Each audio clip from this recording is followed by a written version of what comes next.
Super cool Easter egg, by the way. Yeah, that would be cool. On the ground!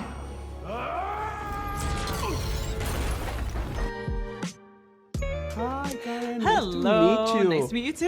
I like your little Nebula badge. Thank you so much. I saw it actually yesterday. I fell in love with it. I mean, it's so huge. It's a pin. It's big. It's big. It's the focal point of your outfit. First of all, how are you? Because, I mean, we're kind of in the middle of the last dance for this trilogy. Say it isn't so. I'm in denial. I don't want it to end, but I think it's ending, isn't it? Wrapping this movie was one of the saddest experiences. I feel deeply attached to this character now as well. Like, it's been an amazing exploration for me into, you know, what it feels like to be a scapegoated sibling in a toxic family dynamic, not to get too serious, but, you know, it's been really, really fascinating to me. And so to let go is difficult, but at the same time, we're all like so proud of what we've done. So it's like bittersweet. I imagine you had this kind of same experience when you say goodbye to Amy Pond. Yeah. But you're kind of a different stage on your career right now. I know. Can you find any differences in the process that you have to saying goodbye or move on? I guess I'm more accustomed to saying goodbye now. I've gotten more used to it. But no, it never gets easier, actually. No, right? I fall in love with the characters that I play and the people that I'm playing with every day. And then suddenly you're not doing that anymore. And you're like, what am I meant to do with my life? And then you have to find a new family. But this has been 10 years, so that's 10 quite years. some time. Yes.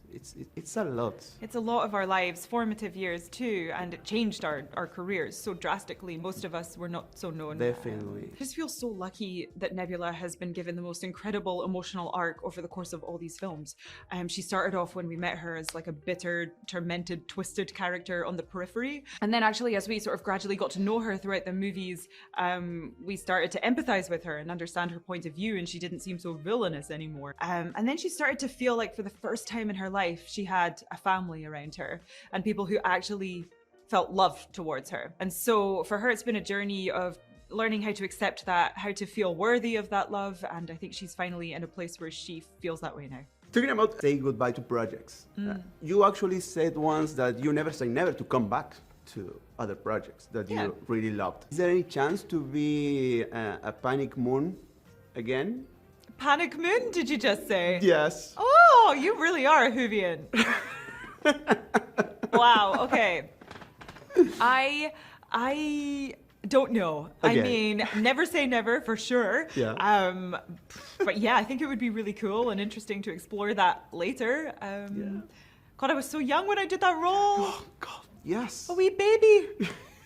I mean, you're still young, come on. Still young-ish. But maybe when I'm like a really old woman, I could do it again. That'd be fun. That will be super fun. And actually, that's not the only way that you make a really big reunion with Matt.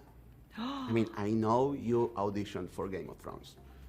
I Now did. you can say, hey, I want to be on House of the Dragon.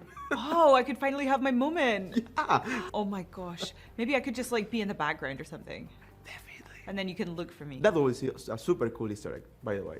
Yeah, that would be cool. I really enjoyed the movie. Thanks very The much. part is just beginning. Thank you for watching. And I really love the way you portrayed your homeland. Ah, thanks.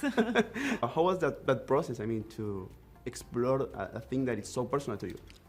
It was amazing. I wanted my first film as a director to be set where I'm from and for it to be a story that I feel close to and a story that I feel I should tell.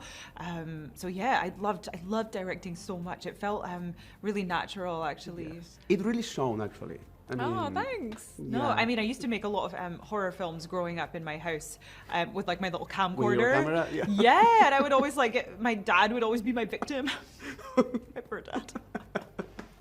I love all the little references to horror movies and tales in the movie, from Dr. Moreau until Carpenter's The Thing. I know you are a big fan of the horror. Do you like a horror film? Yeah, it's always fun, these little Easter eggs and little nods that he puts into his work and trying to figure out where they came from. Yeah. That's what I love about his work so much. And he is a great horror director too, you know, he's made some in that space. It's always fun to watch. Thank you so much, Thank you Karen. very much. We have to wrap up. Oh, okay. You are a lovely person. Thank you so Oh, much. Thanks. Nice to see you.